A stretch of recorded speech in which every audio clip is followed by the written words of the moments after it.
Salut à tous, c'est Camille. Bienvenue sur ma chaîne dédiée à l'économie domestique, au nettoyage et à la propreté de la maison.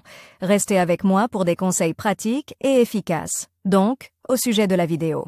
Bégonia auteur Elena en lecture 9 minutes. Publié le 12.10.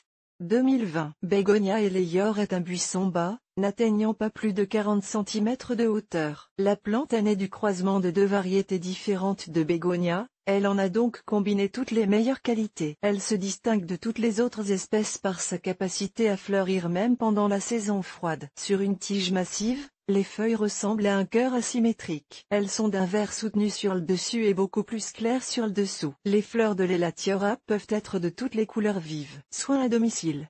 Pour que cette belle plante reste en bonne santé et fleurisse, il faut l'arroser correctement, lui fournir l'humidité, la température et la lumière adéquates, et la protéger totalement contre les parasites. Emplacement et éclairage. Le bégonia Eleor a besoin de beaucoup de lumière pour croître et fleurir. L'éclairage dépend directement du nombre et de la taille des fleurs émergentes. Notez simplement que la lumière doit être diffuse. En cas d'exposition directe au soleil, le buisson subira des brûlures et la couleur des fleurs pâlira. Les fenêtres au sud ne sont donc pas à prendre en compte. Placez les pots sur le rebord et ouest de la fenêtre. Le côté nord ne pourra pas fournir à l'animal les conditions d'un développement normal. En hiver, en toutes circonstances, la plante devra bénéficier d'un complément de lumière. La température pendant la saison chaude, ce type de bégonia doit rester à une température modérée de +20, et en hiver, l'air ne doit pas être refroidi en dessous de +18 degrés. Les fluctuations de température au cours de la journée et les courants d'air sont particulièrement défavorables à l'Eleor. L'arrosage. Cette procédure doit être effectuée avec beaucoup de soin. En été, arrosez votre amie verte environ une fois tous les 3 jours. Orientez-vous sur la couche supérieure du sol. Dès qu'elle se dessèche, ajoutez immédiatement de l'eau tiède et tempérée. N'abusez pas de l'humidité. Attendez que l'eau s'écoule dans le bac de récupération et versez-la ensuite. En automne,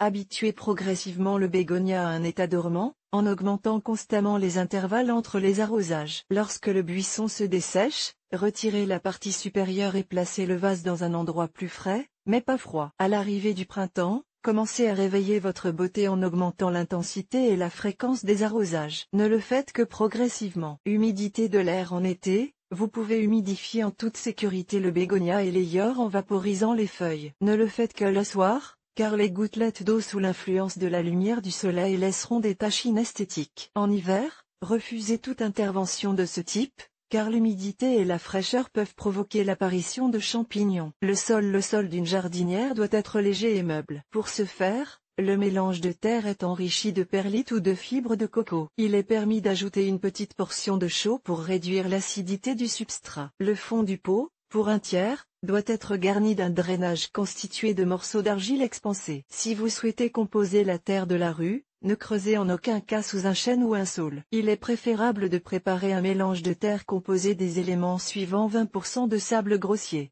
40% de tourbe, 40% de terreau. Faites tremper la terre dans un four chauffé ou versez de l'eau bouillante dessus pour la désinfecter. Ceux qui apprécient leur temps peuvent acheter un mélange prêt à l'emploi au magasin. Alimentation et fertilisation. Dès que les premiers bourgeons apparaissent sur le buisson au printemps, il est temps de le nourrir. Mélangez un engrais contenant du phosphore et du calcium, diluez-le dans de l'eau et versez Elatior sous la racine. Répétez le traitement au bout de 10 jours et répétez-le régulièrement pendant la période de floraison. La qualité et la quantité des fleurs s'en trouveront améliorées. Au début du printemps, dès que vous avez repiqué le bégonia, appliquez un engrais azoté. Ne faites plus d'expérience avec l'azote, car cela provoquerait une réaction inverse. Pendant la période de dormance, il est strictement interdit de nourrir la plante. Le rempotage. Le rempotage ne doit être effectué que lorsque l'Eleor devient trop à l'étroit dans son ancien pot, c'est-à-dire environ tous les 2 ou 3 ans. Il est souhaitable de le faire en mars, et le pot doit être choisi avec un diamètre plus large de 3 cm.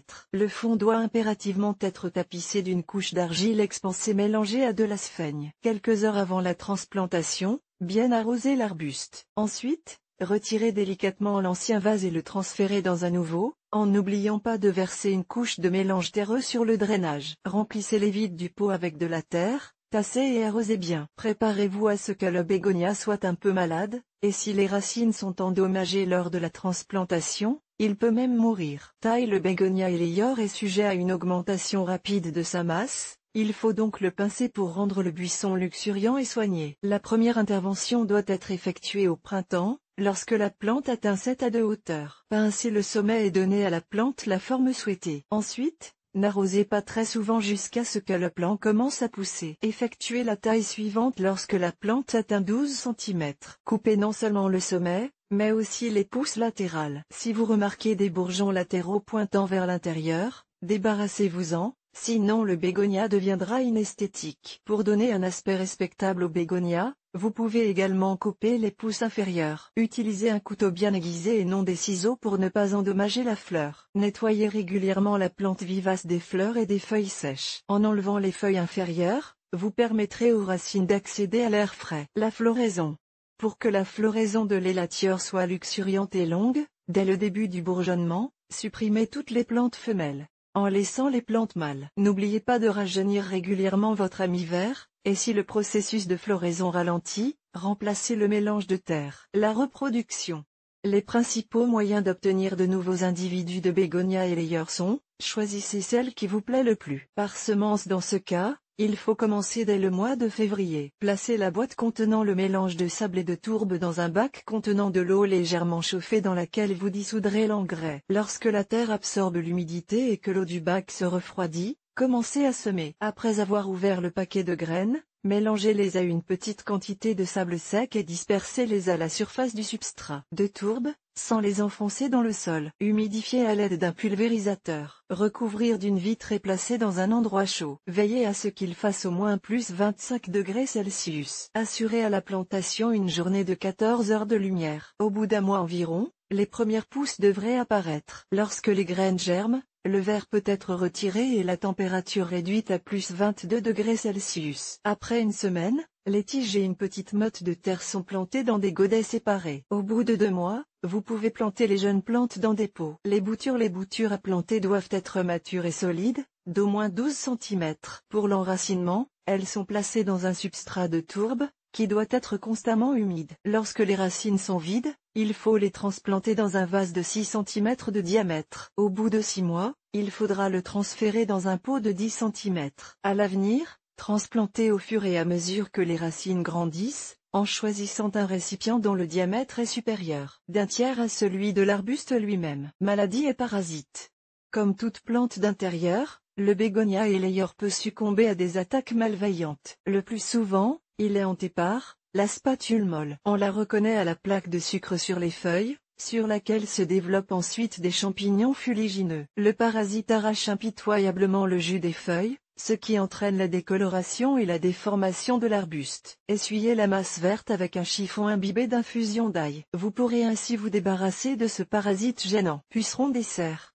Il se nourrit du jus des feuilles, mais aussi des fleurs. En conséquence, les feuilles jaunissent et la couleur tombe. Il faut se débarrasser de l'insecte avec une solution de savon, 30 g pour 1 litre d'eau, ou de tabac, 100 g pour 1 litre d'eau. Insistez pendant 2 jours, puis filtrez et diluez avec de l'eau de foie. À l'euro des serres. Elle provoque une décoloration des folioles. Combattez-la en la pulvérisant avec une solution savonneuse. Thrips des serres. Provoque un retard de croissance, un jaunissement des feuilles et une déformation des fleurs. Craint la solution savonneuse, la décoction de tabac ou de kélidoine. Nématode à gale. Ce petit ver s'installe dans les racines et sur les parties inférieures des tiges. Si vous ne prenez pas de mesures, les racines finiront par pourrir et l'arbuste mourra. Combattez-le en enlevant les parties endommagées des racines et en traitant le mélange de terre avec une solution de formol à 1%. Nématode des feuilles. Ce ver a un effet néfaste sur les bourgeons. En raison de son activité vitale, des taches brunes apparaissent sur les feuilles et le sommet est courbé. Vous pouvez essayer de sauver la plante avec une solution d'éthérophos à 2%. Mais si la lésion est importante, il vaut mieux se débarrasser immédiatement de l'arbuste. Élatior peut tomber malade sans la participation de parasites, l'oïdium. Il forme une plaque blanche et des taches sur les feuilles, qui commencent à se dessécher et à tomber. Vous pouvez essayer de soigner la fleur en utilisant du liquide savon cuperose. Pour 20 g de savon, prenez 2 g de sulfate de cuivre, en versant le mélange dans 1 litre d'eau. La pourriture grise. Elle se manifeste par une plaque blanche et aqueuse sur les sommets de la plante, qui se transforme progressivement en une pourriture brune désagréable. La tige pourrit et tombe. La même solution de savon et de dôme ou n'importe quel fongicide permet de soigner le bégonia. Taches bactériennes. Elle se caractérise par l'apparition de taches aqueuses qui recouvrent les feuilles et les font noircir. Dans ce cas, une suspension de chlorure de cuivre à 0,5% permet de redonner à la plante sa beauté d'antan. Après 2 semaines, répétez le traitement à titre préventif. Taches annulaires. L'élimination des taches jaune-vert sur le bégonia a peu de chances de réussir. Il faudra probablement détruire l'arbuste et désinfecter le pot. Propriétés médicinales. Bégonia Eleyore émet des phytoncides en quantité telle qu'ils peuvent tuer les staphylocoques. Les pots contenant cette plante doivent donc obligatoirement être présents dans les hôpitaux, les écoles et les jardins d'enfants. Type de bégonia. Les variétés de Bégonia Eleyore sont diverses, mais toujours invariablement belles. Examinons-en quelques-unes. Baladin. Il peut plaire à ses propriétaires avec 7 douzaines de fleurs de différentes nuances, du blanc au rouge vif. Le buisson pousse généralement jusqu'à 30 cm. Il ne faut pas toucher les inflorescences, sous peine de se tacher les mains. Boria.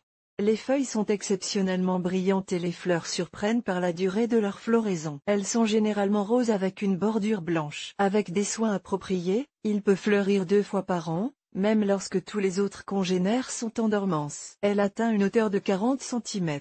Les fleurs peuvent être ébouriffées ou non, mais elles sont toujours bicolores. Charisma.